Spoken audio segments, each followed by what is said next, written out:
me présente, je m'appelle Amélie Masse, je suis l'idéatrice derrière le projet Matières premières. Donc, moi, dans la vie, ce que je fais, c'est que je vulgarise comment les comportements humains, les comportements de consommation peuvent influencer ton bonheur et comment faire du sens en faisant autre chose, des choix qui t'amènent à penser autrement que de penser que le magasinage est une activité comme une autre, un loisir normal. Moi, je t'invite à voir ça autrement et à te dire que tout ce que tu peux dégager comme temps, comme ressources, comme énergie en faisant autre chose que de te procurer des nouvelles choses, et tout ça va t'apporter plus de sens dans ta vie.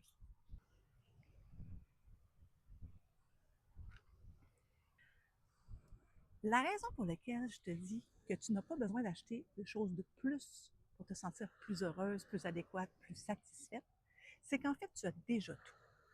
Et ce tout-là, c'est pas le tout de quelqu'un d'autre, c'est le tout que tu as choisi. Tu l'as choisi parce qu'à chaque fois que tu as fait rentrer un objet dans ta maison, c'était un choix. C'est pas arrivé des objets par hasard tombés du ciel, de l'espace, qui sont entrés dans ta maison. Ce sont tous des objets que tu as choisis. Parmi une sélection, tu as regardé tout ce qu'il y avait qui se présentait à toi, tu choisissais un item, tu le ramenais chez toi. Si tu choisissais cet item-là, c'est parce qu'il y avait quelque chose qui te parlait dans cet item-là.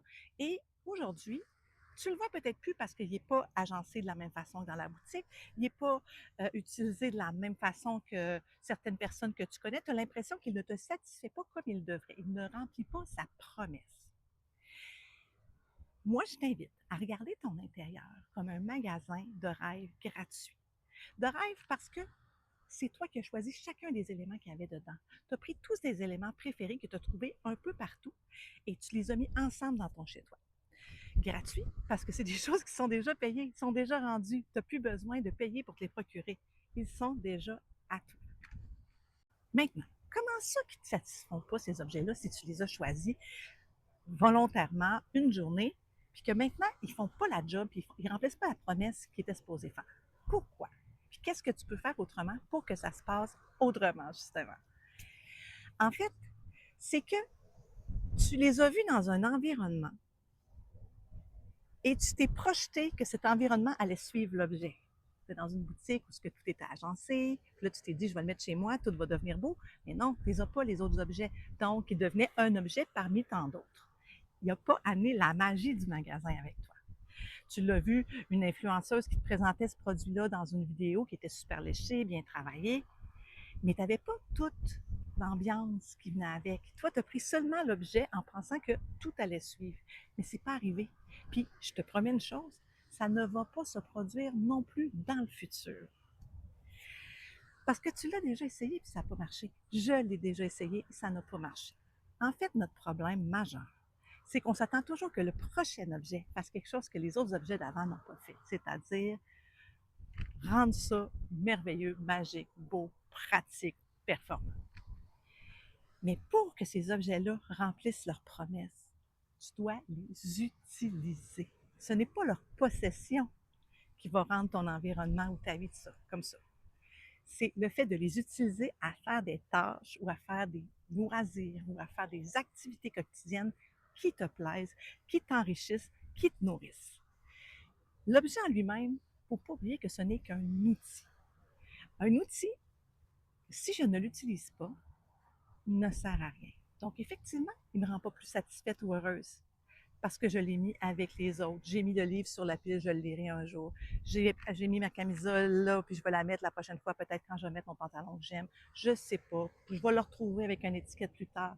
Parce que c'est sûr, tu n'as pas acheté la collection du magasin. Tu l'as rentré, un objet, dans ta collection. Puis peut-être que ça ne faisait pas une unité. Fait que tu dois te demander maintenant, pour que ça me rende heureux, premièrement, je dois les utiliser. Puis si c'est pour dans l'objectif que ça soit beau, que ça enrichisse ton environnement, mais comment je fais pour placer tout ça pour que ça fasse du sens, puis que ça fasse enfin le travail que c'est supposé faire, c'est-à-dire rendre mon environnement beau. Matière première, c'est ces questions-là que ça t'amène. Pas pour te rendre coupable d'avoir acheté beaucoup trop de choses que tu ne te sers pas, parce qu'on le fait tous. Mais pour qu'un jour, tu t'arrêtes, puis tu décides de te positionner face à cette question-là. Est-ce que je continue comme je fais, puis ça ne fonctionne pas vraiment, ou est-ce que j'essaie une nouvelle route, un nouveau sentier différent qui pourrait m'amener des réponses différentes? C'est ça que Matière première fait, c'est ça que moi je t'invite à faire, à réfléchir autrement par toutes sortes de questions, puis en parlant surtout de mon expérience qui est plus ou moins amusante, triste, drôle, fâchante, selon ce qui s'est passé. Je suis pas parfaite, mais j'ai envie que tu découvres que tu n'es vraiment pas seule dans ta situation et qu'on réfléchisse à d'autres façons de faire ensemble. Si ça fait du sens pour toi, abonne-toi à ma chaîne YouTube en faisant ici. Puis, tu vas voir des vidéos comme ça de façon régulière sur des questions qu'on peut se poser qui sont pour aider notre quotidien à faire plus de sens. Et puis, tu peux aussi devenir follower de ma page professionnelle qui s'appelle Matière première. J'ai mis le lien dans la description. Et là, il y a aussi beaucoup d'informations qui circulent. Donc, je te remercie et j'espère avoir de tes nouvelles bientôt, de tes réflexions, que tu fasses partie de ma conversation.